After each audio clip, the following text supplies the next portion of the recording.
Good morning from WKYT News. I'm Bill Bryant, and we welcome you to Kentucky Newsmakers and hope you're enjoying your weekend.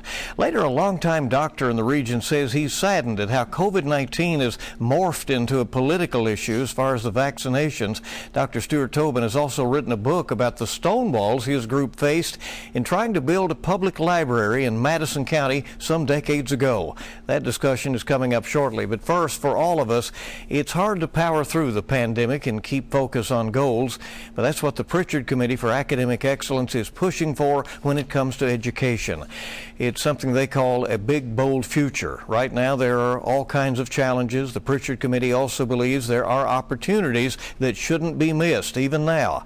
Brigitte Blom is the president and CEO of the Prichard Committee. She once served on a local school board herself and has spent her career in public policy. Brigitte, welcome. We really appreciate you coming in. Thank you, Bill. Thanks for being here.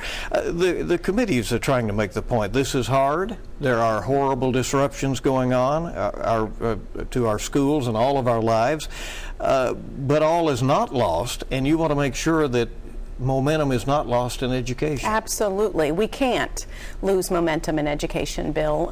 Kentucky worked hard over the last 3 decades to improve our outcomes in education, and at the same time, we didn't improve income or decrease poverty. So Kentucky still lingers 6th from the bottom of the nation in poverty.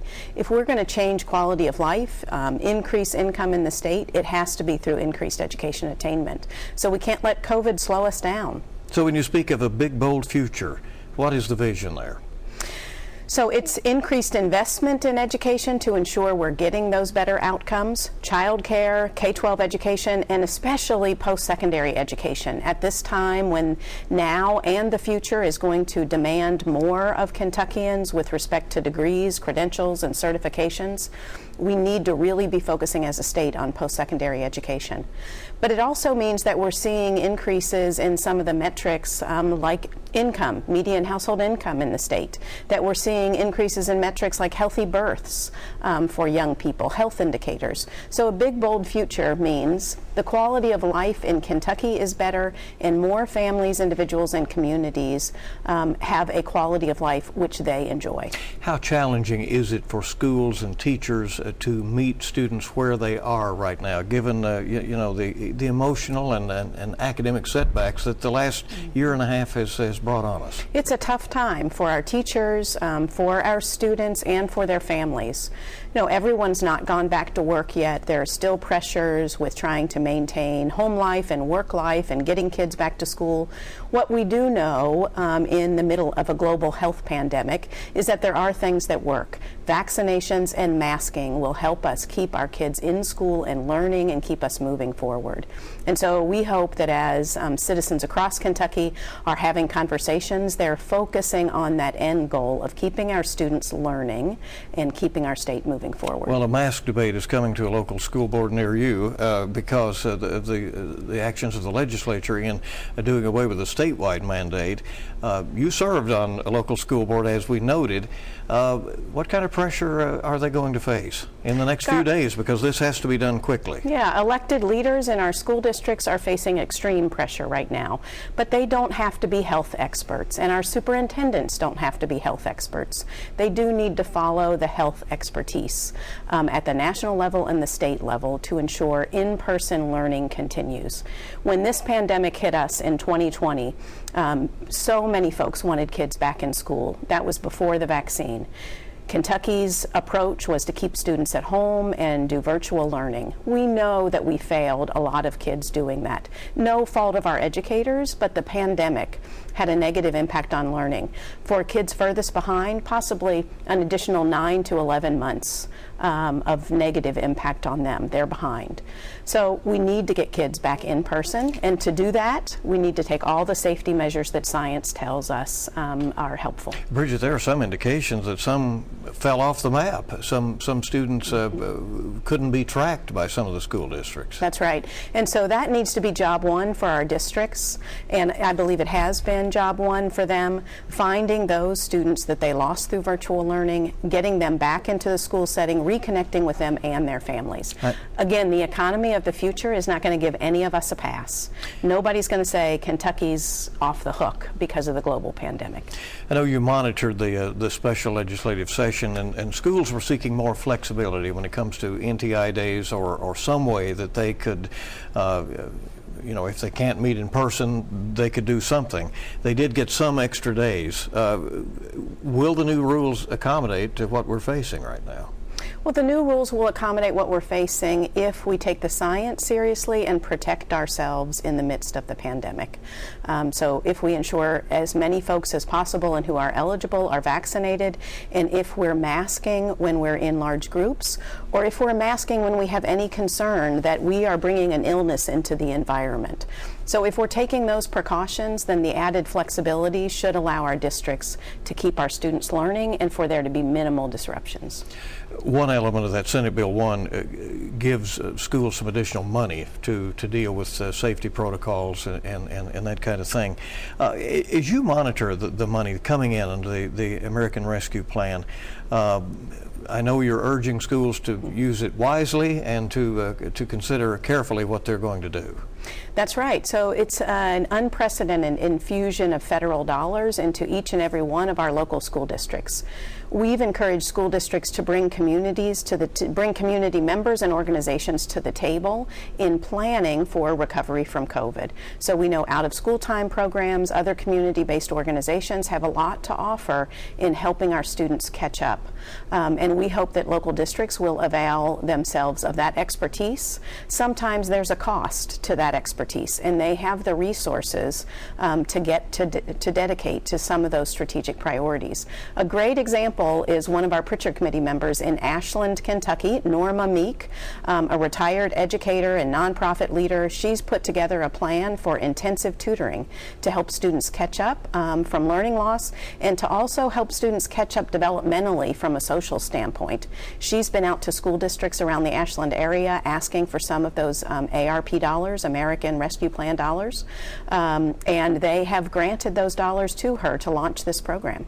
I note that Prichard has also an effort you call the Groundswell Initiative, and one example given of that is mentoring. So I guess that's an example. That's right. So that's an example of Norma taking it upon herself, identifying a need and developing a solution and bringing people along with her. Can we improve outcomes with more community members stepping up and getting involved in that kind of way? Absolutely we can. So we have for far too long said our public schools can do it by themselves.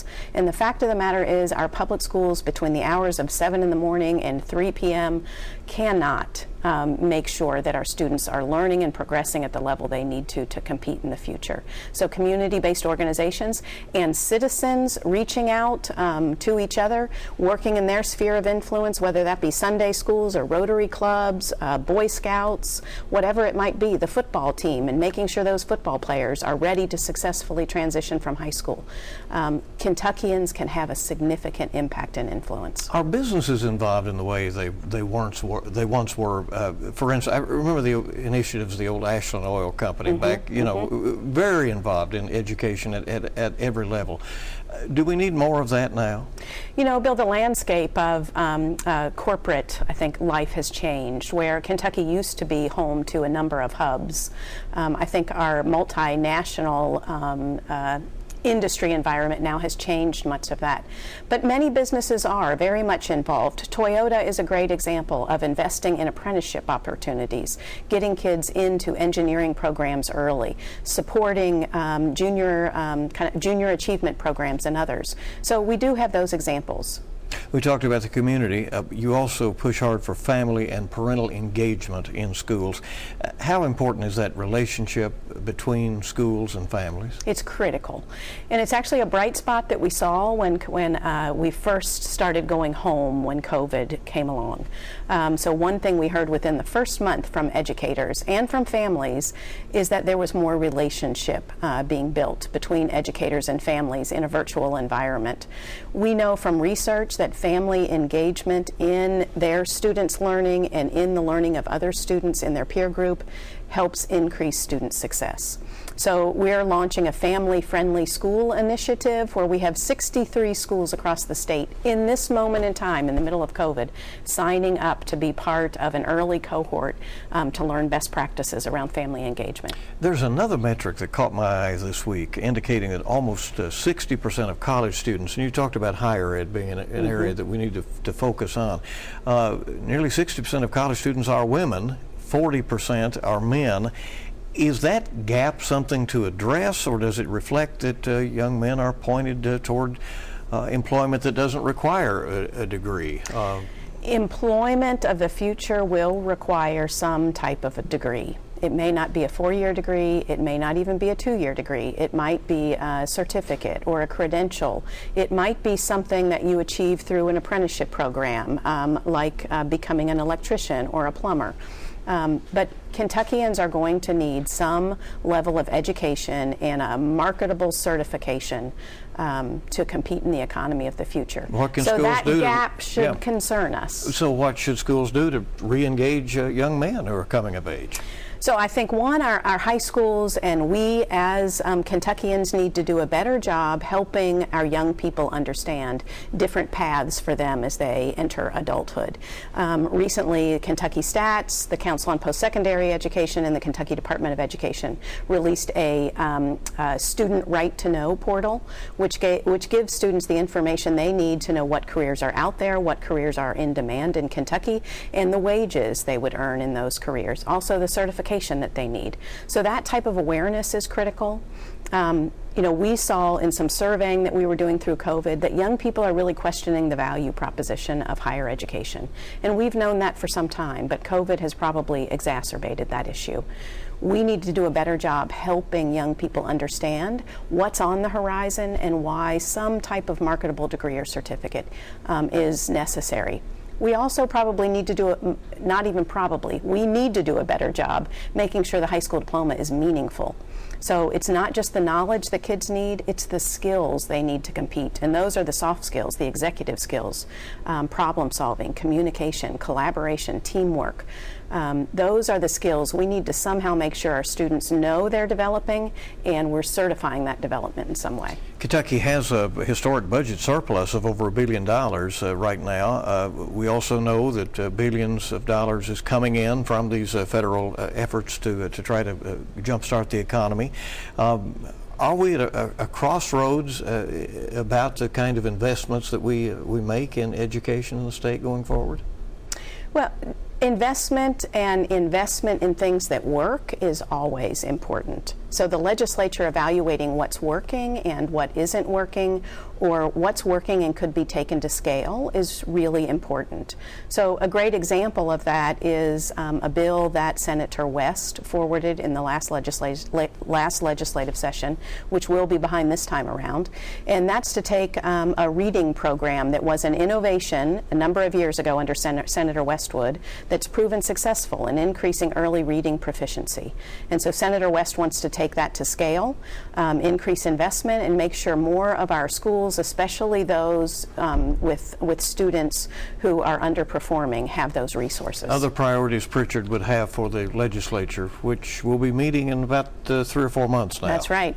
So, investment in child care, investment in post-secondary education, and circling around, Bill, back to your question about the gaps between women and men in post-secondary, adult learners are something we need to start talking more about too. We have a lot of Kentuckians who either have very little post-secondary education, some college, and they could go back and complete those degrees. And so that's an important strategy for a state that still lags the nation in educational attainment. If you miss the boat, you can still jump on. You can still jump on. And our surveying again in COVID, adults were saying, We understand the value proposition of higher education now, but we question the affordability. So if the legislature can start working on that affordability issue, we're confident our Council on Post-Secondary Education is going to work with our universities to get those folks back. Brigitte Blom, as always, thanks for coming back. Thank you, Good information about our schools. Stay with us now. Dr. Stuart Tobin will join us next. He wonders how the pandemic became so political when it comes to vaccines and talks about building a library against tough opposition some years ago. Coming up. Welcome back to Kentucky Newsmakers. Dr. Stuart Tobin is a longtime dermatologist in the region, but he is also quite a wordsmith. He recently wrote of the pandemic, "There is no drill bit of truth or facts that can penetrate the permafrost of passionate political fiction iced over by glacial denial." We'll get him to explain that. He is frustrated by how America and Kentucky have become so polarized on how to respond to a deadly threat. The original reason we invited Dr. Tobin in is that he's also out with a book about the struggle to build a public library in Madison County decades ago that he was involved in. It came soon after he pulled off I-75 and made Richmond his home. It's a story repeated in many of our counties for reasons that he'll explain in the book, which is called The Bookworm and the Serpent. So that'll need explaining as well. Dr. Tobin, thanks for coming. We appreciate it. Well, thank you for the invitation. First on the pandemic, you have been frustrated by the politics and the polarization that we have seen as we try to tame a virus that has killed more than 7,000 Kentuckians. Yes, that's correct. And the number's approaching 8,000 now.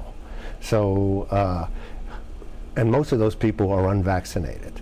So at this point, so the Delta virus variant of the COVID-19 is 10 times more infective than the COVID-19 that started. So we're seeing the typical path for viruses which mutate.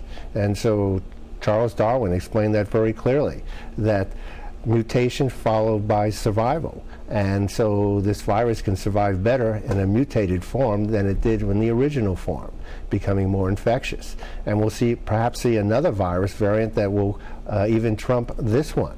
So this is an ongoing story. We do have measures. We have an ability to prevent this from happening. And that can be done by the simple measures that everyone's aware of: getting your vaccine, going ahead and wearing a mask, staying 6 feet away from people, good hand washing. All those sanitary measures are extremely effective in preventing the spread of the virus and protecting people. Not only protecting individuals, but protecting your loved ones. And you've scratched your head and wondered how politics kind of became part of this whole attempt to respond.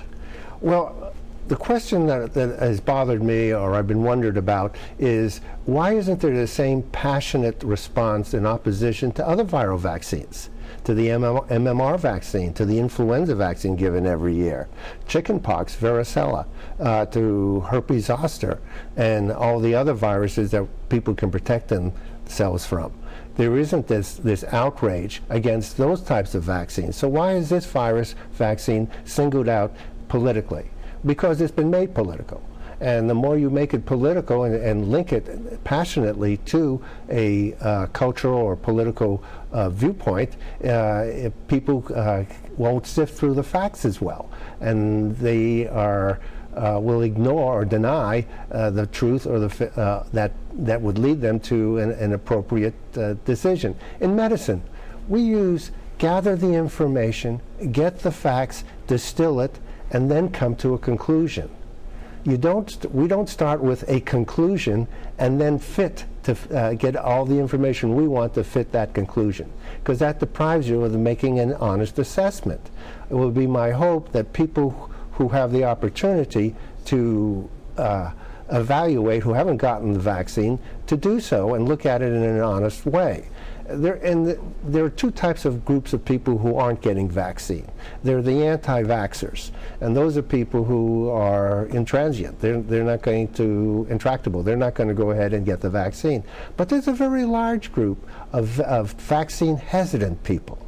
Vaccine-hesitant people have the opportunity to be informed and work with to help them to understand why it's their best interest to get the vaccine. And then you have to look at those groups that are vaccine hesitant. And those are people in the minority groups, people of color, and Hispanics who maybe because of being undocumented gives them a fear, or maybe not having the knowledge, or maybe not having the transportation to get there. So all those things represent impediments which we do have control and can improve on. I want to pivot to your book and an interesting discussion certainly about the vaccine dilemma. But let's talk about, you had a passion to build a library in Madison County that you made your home in the 1970s. You've talked about how education lifted you and enlightened you. Was that what drove you to want to build a library? When I was a kid, one of my great pleasures when I was 5 years old, that my mother took me to the public library in Mount Vernon, New York, to get a library card. And that opened up an incredible vista for me to read, to see humor, to learn about facts, to learn about history, fiction, stories, adventure. And all that stimulated me to become the person that I am. And I would like everyone in this state, and especially our county, to have that equal opportunity that I had. So that was probably my motivation. So you got going and you were faced with fierce opposition. Did that surprise you? In some ways, yes, and in some ways, no. So people have passions, and they're passionate about certain facts or certain information, and they'll act on it. So in a way, it was surprising, because who would think that a library would be controversial? But as it turned out, it was the most controversial, inflammatory event and issue of our county since slavery and the Civil War. And so we had to work with that, and it brought us into the public eye. And on the positive side, it made people aware who were also neutral about the library to have to take a side. And they were persuadable. Yes. Why the title, The Bookworm and the Serpent? We had a little icon, which was a bookworm, and we were getting signatures for a petition to present to the fiscal court. Now, and every time we got so many signatures, we would fill in color the bookworm segment. Well, the opposition, which was very violent or very intractable, took our bookworm and labeled it as a serpent and snake to be crushed and destroyed. So we had these two symbols. We had the bookworm, which we were propagating, and they had interpreted as a snake and serpent. So I thought a good name for the book would be The Bookworm and the Serpent, because I think it illustrates the theme very well of this controversy and inflammatory problems that we were experiencing. As you look back to those decades ago, if you had it to do all over again, would you do it? Would you fight that fight? Yes. Look at the product that we have. Look at the opportunities that people have. Thomas Jefferson thought that every state and every county should have a public library because it was a free college. People with their motivation could get an education without having to expend great deals of money or time at their own leisure to get educated. So this is the opportunity to do that. And in our small way, in our little county, I felt we needed to help fulfill Thomas Jefferson's aspirations. If people want to read your book and get their own copy, it's readily available. And you said that you invite people just to contact you, right? We have the information that we'll put on the screen there. Yes, yes. Which is Stuart Tobin at bellsouth.net, and we even include your phone number there, because you'll take those as well. Yes. Hopefully they won't be collect phone calls. All right. Listen, we appreciate you very much for the discussion, and good luck with the book. As more people read it, it's available in some of our public libraries as well. I know you've gotten that word out. Yes. Thank you. So if you don't want to purchase the book, go to your public library and read it. There's your pitch of the library. Okay, Dr. thank Tobin, you, Bill. thank you. We appreciate you. And stay with us. We'll be back on Kentucky Newsmakers.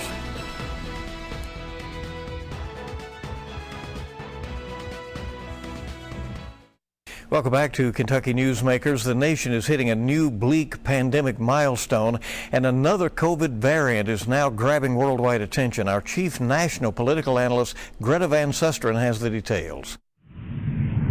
Hello, I'm Greta Van Susteren, and here's your full court fast break. The U.S. now counting more than 40 million COVID infections. Last week, more than a quarter of new cases were children. And overall, deaths and hospitalizations are up. And now this, a new variant emerging, the Mu variant. It has already been detected in dozens of countries and is in nearly every, if not every, U.S. state. The WHO warns the Mu variant could be more resistant to vaccines and to natural antibodies than other strains. But right now, experts say the Delta variant is still the most troubling. That's because it is highly contagious, and with just over 50% of Americans fully vaccinated, Delta is tearing through the nation. We recently spoke to infectious disease expert Dr. Jeannie Morazzo. She warns variants will keep popping up if the world does not boost its vaccine numbers. Mutations are inevitable. Some of them are going to be worse than others from our perspective. Better for the virus, but worse for us. The problem that we're seeing now is we have so many unvaccinated people, as you know, in so many parts of the world and in the U.S., unfortunately, that it's like a machine for the virus. Basically, it's like a factory where the virus can just generate mutants as it infects people, and eventually the strongest mutant is going to win out. And that's what the real concern is, one of the many concerns with having such a large pool of unvaccinated people. Experts say in order for the U.S. to achieve herd immunity, between 70 and 85% of Americans need to be vaccinated. So far, no state has achieved that 70% benchmark. Want more Full Court Press? Tune in Sundays. We bring politics home, covering the national stories that impact you. And remember, you can catch Full Court Press with Greta Van Susteren this morning at 11:30 on WKYT. That's Kentucky Newsmakers. We certainly thank you for joining us, and we hope you make it a good week ahead.